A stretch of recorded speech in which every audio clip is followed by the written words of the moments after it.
They're addicting, entertaining, and some schools say they're distracting. Their cell phones. Since the shooting at Marshall County High School, every student in that district is allowed to keep their phone with them. Others debate that position. Are cell phones a distraction in class or an added safety measure? Local 6's Brianna Clark joins us with tonight's special report. So Brianna, you put a poll on our web channel. What are the results of that poll? Well, you can see the majority say it's necessary for safety. And here's a closer look. There is 15% or 26 people say it's a distraction in the classroom, but 85% or 151 people who took this survey say it's necessary for safety. A University of Miami professor claims students who can access their phones in class are at a disadvantage. One report says students who didn't have their cell phones did 70% better on tests. But a local student tells me he'd rather be safe than sorry. I need some help out here at the high school. Report of the shooter. Nate Hamblin was only a few feet away from the shooter when he opened fire. Using his body as a shield, he pushed his girlfriend to the ground. Once the shooting stopped, they started running. Ran back there, past the trees, and there's a house back there, and we ran past the house, and that's when I called my dad. Nate was safe, but he couldn't find his little sister. I mean, that's my flesh and blood little sister. I'm not going to wait that long to find out if she's okay. If it means putting myself in risk, I mean, it's what's going to have to happen. Then the phone rang. My dad called me and told me that she was okay. It was just like a huge sigh of relief. A cell phone, the one thing that kept him and his family sane through all the madness. In the building, please! In the tech center! Nate now sees it more as a safety tool. These students see it as a distraction. Record what other students are doing that they think is funny, recording the teacher at times when she's teaching, or taking pictures of teachers, like making fun of them. Maddie Calvin and Colby Domey are students at Ballard Memorial High School. They've gotten used to the cell phone policy. Lock it up before class, take it out after school, or risk not having your phone for 5 days. I'm too scared to sneak my phone in class. Colby admits he's broken the rules once or twice, but he also sees the bigger picture. you don't need to be distracted by all of these things that could be harmful to your learning. One of the biggest issues out there right now is cyberbullying. And where does that come from?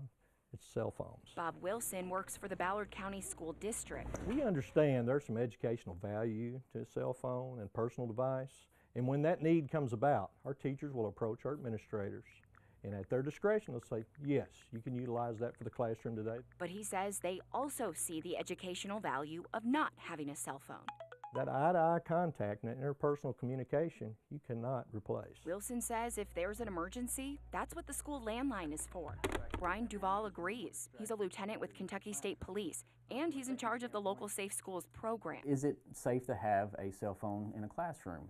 And I would venture to say that it's not. Duvall says cell phones these days are basically digital drugs for kids. And they want to be the next person to have the best footage of something. And I know that even in the case with Parkland, Florida, there were cell phone videos from students that were inside classrooms as that event happened. This is where he says it becomes more of a safety concern than a safety feature. Some of those people may put themselves in the position to be to get harmed by that shooter. They're advising 5-6 shots fired. They were their heroes. They were our eyes and ears for everything throughout the whole thing. Miranda Hansen and Tanya Clevidence are talking about the Marshall County High School students who called 911 when a classmate opened fire. These two women were the voices on the other end. Marshall County High School, we have an active shooter in the commons area of the high school. Relaying information to first responders on scene. On Central, we found a weapon.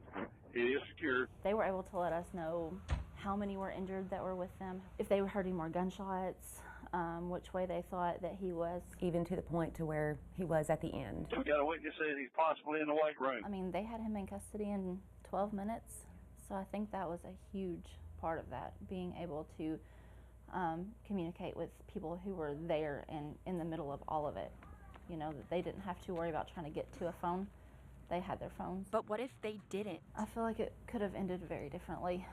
It's a very complex issue, and then with the recent tragedies, it's a very serious issue now. Doug Shelton is a teacher at St. Mary High School in Paducah. When you teach a class where you know cell phones aren't an option, the kids just seem to be more receptive, not as distracted, and then with cell phones, there is kind of a Charlie Brown effect. You feel like the kids are ready for you to stop talking a lot of times. Endless entertainment at their fingertips. Shelton is constantly competing for their attention.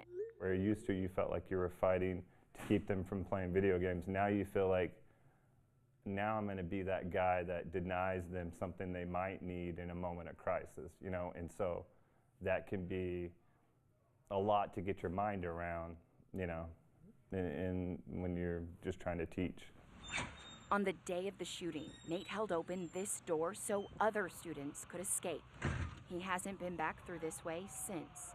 Nate tells me he sees both sides of the cell phone argument, but as he sits here organizing these Marshall Strong rocks in front of his school where 2 students died, he says he'd rather be safe than sorry. I mean, there's no telling what type of mass destruction could happen. A local teacher tells me there isn't a quick fix to the problem. He believes this is something schools will continue to battle as long as technology advances. Right now, it's cell phones. The next thing could be smartwatches or even smart glasses. All right, so Brianna, what can parents do to help their kids focus more on the teacher, less on the cell phone? Well, everyone I've talked to say it starts at home. Make it a requirement that your kids put their phone away at the dinner table when company's over or when visiting family. And set a good example. If you're talking to someone, show your child that it's okay to put your phone away and focus on the conversation. I think it's just frustrating for so many people. There's no easy answer to it. No easy answer. Good and bad on both sides. Okay, Brianna, thank you. We want to hear from you. Are cell phones a distraction in school or an added safety measure? Head to our web channel, WPST, local6.com. Take the poll inside this story.